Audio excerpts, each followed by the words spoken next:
Bonjour à tous, nous sommes le 4 juillet en ce très beau vendredi du premier vendredi du mois.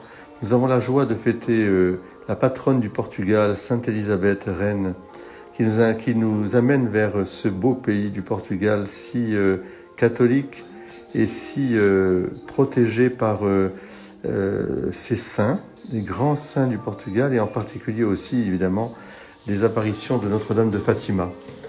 Ça me permet de souhaiter une très belle fête à toutes les Élisabeth que nous connaissons et qui sont magnifiques, et aussi à dire un grand bonjour à toute la diaspora portugaise, celle qui est dans notre région du Vaucluse, ceux que nous connaissons et qui sont retournés dans leur beau pays du Portugal, en particulier mes amis Nelson et Lourdes de Toro, ils se reconnaîtront. Je les embrasse d'ailleurs affectueusement et les bénis de tout cœur. En ce premier vendredi du mois de juillet, eh bien, le Seigneur nous redit que nous avons besoin de lui. Comme dit le curé d'Ars, nous sommes des pauvres qui ont besoin de demander tout au Seigneur. Soyons de ceux qui vivent cette dépendance, non pas comme une humiliation, encore moins comme un écrasement, mais au contraire comme une libération. L'Évangile nous libère, ce n'est pas l'opium du peuple, c'est au contraire l'oxygène du peuple, celui qui redonne sens et vie à toute notre vie terrestre et l'espérance ultime, celle de la vie éternelle.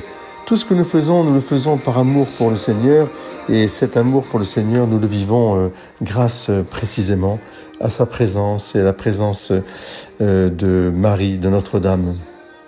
C'est ce qu'ont compris les saints qui ont tout fait pour ne rien préférer à l'amour de Dieu, qu'on soit reine ou qu'on soit un simple maçon ou une servante, une femme de ménage. Eh bien, il y a des exemples de sainteté au quotidien, nous le savons, de gens qui ne préfèrent rien à l'amour de Dieu dans le service du prochain.